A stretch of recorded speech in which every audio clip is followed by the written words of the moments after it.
Hi families, இன்றைக்கி என்ன video அப்படின்னா ஈவினிங் விலாகும் பாசிப்பருப்பு லட்டு எப்படி செய்கிறதுன்னு பார்க்கலாம். வாங்க வீடியோக்குள்ளே போகலாம். வீடியோக்குள்ளே வந்தாச்சு. இப்போ ஒரு அடிக்கனமான பாத்திரத்தை அடுப்பில் வச்சுக்கணும். நல்லா ஹீட் ஆனதுக்கப்புறம் நீங்கள் நெய் ஊற்றி வறுக்கிறதுனால வறுத்துக்கலாம், இல்லை ட்ரை ரோஸ்ட் பண்ணுறதுனால பண்ணிக்கலாம். நான் வந்து ட்ரை ரோஸ்ட்டு தான் பண்ணியிருக்கேன். இதே மாதிரி செய்கிறதுனால செஞ்சுக்கலாம். லைட்டாக சிம்மில் வச்சு பொன்னிறமாக வறுக்கணும். மெதுவாக வறுத்துக்கிட்டே இருக்கணும். நான் இடையில கொஞ்சம் கைவிடவும் லைட்டாக கரிஞ்சிருச்சு. நீங்கள் கைவிடாமல் கிண்டிகிட்டே இருந்தீங்கன்னா கரெக்டாக இருக்கும். நம்ம பாசிப்பருப்பு வறுக்கிறதுல தான் அதோடய டேஸ்ட்டே இருக்குது. ரொம்ப கரிஞ்சிருச்சுன்னா டேஸ்ட் இல்லாமல் போயிடும். சிம்மில் வச்சு மெதுவாக வறுத்துக்கிட்டே இருக்கணும். இந்த மாதிரி நான் வறுக்கணும்ல, இதே மாதிரி வறுத்துட்டே இருக்கணும். நீங்கள் ஒரு 10 நிமிஷம்னாவது கைவிடாமல் கிண்டிக்கிட்டே இருக்கணும் நீங்கள். அப்படின்னா தான் ப்ரௌனிஷாக வரும். ப்ரௌனிஷாக வந்தோடனே நீங்கள் அடுப்பை ஆஃப் பண்ணிட்டு நல்லா ஆற வச்சிடணும். நல்லா ஆறினதுக்கப்புறம் மிக்சியில் பொடியாக பொடிச்சு எடுத்துக்கணும். அப்படின்னா தான் நல்லாயிருக்கும். குறன்னு இருந்துச்சுன்னா சாப்பிட்றப்பையும் நரன்னு இருக்கும், அதனால் நல்லா இருக்காது. ஜீனியவும் நல்லா அடித்து எடுத்து சளிச்சுக்கணும். நான் வந்து ஜூஸ் வடிகட்டிலே கொஞ்சமாக இருந்தாலும் சளிச்சு எடுத்துக்கிட்டேன். நான் 400 கிராம் பாசிப்பருப்பு போட்டேன். 400 கிராம் பாசிப்பருப்புக்கு 200 கிராம் ஜீனி போட்டேன். உங்களுக்கு ஸ்வீட்னஸ்க்கு தகுந்த மாதிரி நீங்கள் ஜீனி போட்டுக்கோங்க. பாசிப்பருப்பு ஜீனி ரெண்டையும் தனித்தனியாக கொஞ்சம் கொஞ்சமாக போட்டு நைஸாக அரைச்சி ஒரு பாத்திரத்தில் போட்டுறணும்.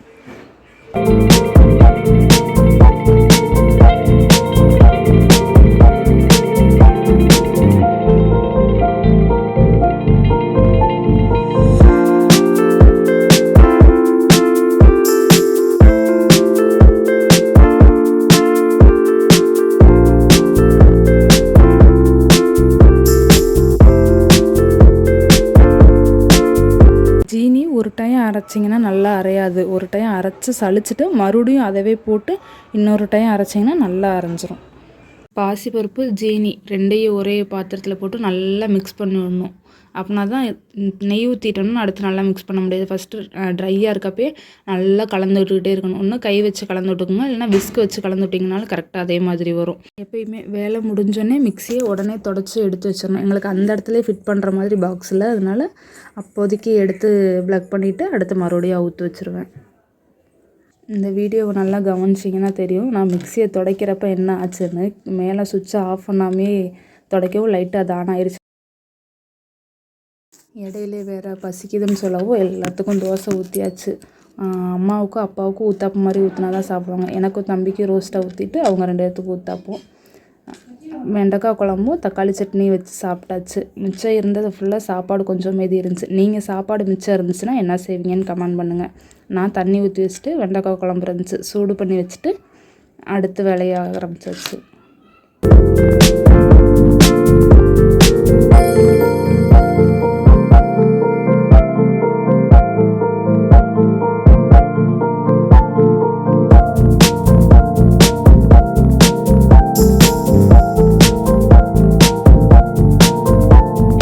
சூடாக இருக்கிறனால கை வெடித்து பிணைய முடியாது. ஃபஸ்ட்டு கரண்டியை வச்சு நல்லா கிண்டி விடணும். நல்லா கிண்டிக்கிட்டே இருக்கணும். அப்படின்னா தான் கட்டி இல்லாமல் இருக்கும். அந்த கரண்டிலே லைட்டாக கட்டியை உடச்சி விட்டிங்கன்னா கட்டி உடஞ்சிரும். அதுக்கப்புறம் கொஞ்சம் ஆறுனதுக்கப்புறம் கையை வச்சு நல்லா பிணைஞ்சு விடணும். ஃபஸ்ட்டு கொஞ்சம் கொஞ்சமாக அந்த கட்டியை உடச்சி எடுத்துட்டு அதுக்கப்புறம் உருண்டை பிடிக்க ஆரம்பிக்கலாம். அழகான பாசிப்பருப்பு லட்டு ரெடி ஆயிடுச்சு. நீங்களும் இதே மாதிரி ட்ரை பண்ணி பாருங்கள். ட்ரை பண்ணி பார்த்துட்டு கமெண்ட்டில் சொல்லுங்கள் எப்படி இருக்குதுன்னு.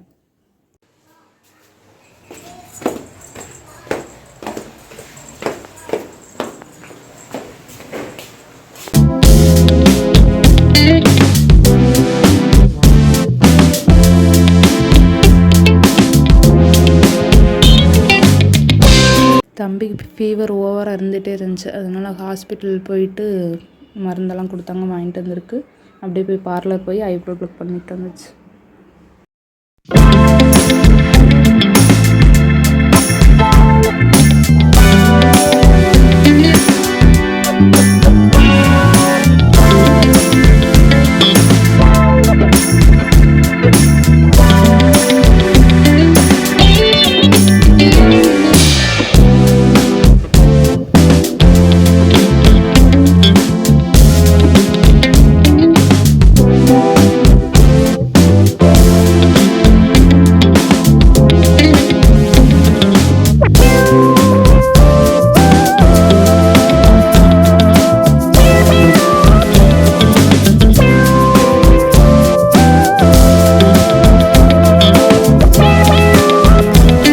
மார்க்கெட்டுக்கு போகலான்ட்டு சரி போய் பூ வாங்கிட்டு வந்துடலாம், தீபாவளி அதுவுமா இங்கெல்லாம் விலை கூட இருக்குன்ட்டு திண்டுக்கல் போனோம். திண்டுக்கல்லையும் சரியான கூட்டம், விலையும் அதிகம் திண்டுக்கல்லில்.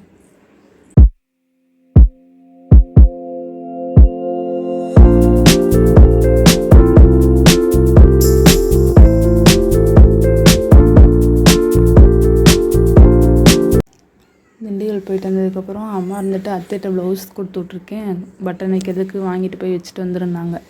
சரி போய் வச்சுட்டு வந்துடலாம் அப்படின்ட்டு அத்தையை கூப்பிட்டு அத்தை ட்ரெஸ் கடையில் இருக்கேன்னாங்க. சரி போகலாம் போய் வாங்கலான்ட்டு போனால் அப்புறம் அங்கே போனால் ட்ரெஸ் பார்த்துட்டு இருந்தோமா. அப்புறம் எனக்கு ஒரு ட்ரெஸ் பிடிச்சி அம்மா கிட்ட கேட்டால் அம்மா வா பார்த்துக்கலாம் வீடியோ கால் பண்ணி கேட்டதுக்கு அப்படின்ட்டாங்க. அப்புறம் மறுபடியும் அம்மாவை கூட்டிகிட்டு போய் அந்த ட்ரெஸ்ஸை எடுத்துகிட்டே வந்தாச்சு. ட்ரெஸ்ஸு எப்படி இருக்குன்னு சொல்லுங்கள், இந்த ட்ரெஸ் தான் அது. எனக்கு அப்பா 2 பேர்த்துக்குமே வடமரில் தான் எடுத்தோம். அப்பாவுக்கு மயிலன் புதுசாக ஒரு கடை ஓப்பன் பண்ணியிருக்காங்க, அதில் எடுத்தோம்.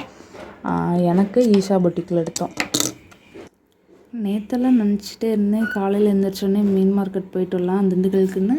காலையில் மறந்துட்டேன். அப்புறம் அப்பா ஃபுல் நைட் போயிட்டு வந்தாங்க. போயிட்டு வந்துட்டு வந்து கேட்டாங்க எதர்ச்சியாக மீன் எடுக்கலாமா அப்படின்னு. அப்புறம் தான் சரி வாங்கப்பா திண்டுக்கல் போயிட்டு வரலாம் அப்படின்ட்டு அப்புறம் நானும் அப்பாவும் திண்டுக்கல் கிளம்பிட்டோம்.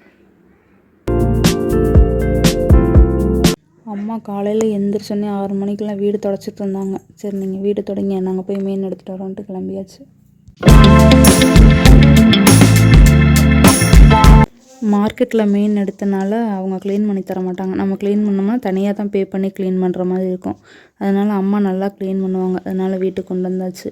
அம்மா க்ளீன் பண்ணுங்கன்னு சொன்னதுக்கு இல்லை தோட்டத்தில் போய் க்ளீன் பண்ணிக்கலாம் அப்படின்னாங்க. தோட்டத்தை கொண்டு வந்தாச்சு, க்ளீன் பண்ணிகிட்ருக்காங்க. இந்த சுரண்டதை வச்சு நல்லா சுரண்டிங்கன்னா செதிலெல்லாம் வந்துடும். ஆனால் நீங்களும் இதே மாதிரி ஒன்று வாங்கி வச்சுக்கிட்டிங்கன்னா ஈஸியாக இருக்கும் மீன் சுரண்டுறதுக்கு, க்ளீன் பண்ணுற மாதிரி இருந்தால். இதுக்கு நடுவில் வேறு தம்பி ஜேசிபி எடுத்து வச்சுட்டு இருந்தால் அங்கே வீட்டிலே வச்சுட்டு வந்துட்டானா. வந்ததுலேருந்து ஒரே அழுகு. மறுபடியும் ரிட்டன் போய் ஜேசிபி எடுத்து வந்தோம். இப்படி தான் இருக்கும் தோட்டத்துக்கு வர வழியிலெல்லாம். நாங்கள் போய் வடமரில் ஜேசிபி எடுத்துகிட்டு வரவங்களாட்டி அம்மா ஓரளவு க்ளீன் பண்ணி வச்சுட்டாங்க. இப்படி தான் செதிலெல்லாம் வெட்டிகிட்டு இருந்தாங்க. நாங்கள் வந்தப்போ செதிலெல்லாம் வெட்டி உள்ளே இருக்கிறலாம் எல்லாம் எடுத்து க்ளீன் பண்ணிவிட்டு இப்போ அரிஞ்சிட்ருக்காங்க. எங்கள் ஊரில் இந்த மீனுக்கு பேர் ஒன்று நெய் மீன், ஒன்று பாறை மீன் சொல்லுவாங்க. உங்கள் ஊரில் என்னன்னு சொல்லுவாங்கன்னு கமெண்டில் சொல்லுங்கள்.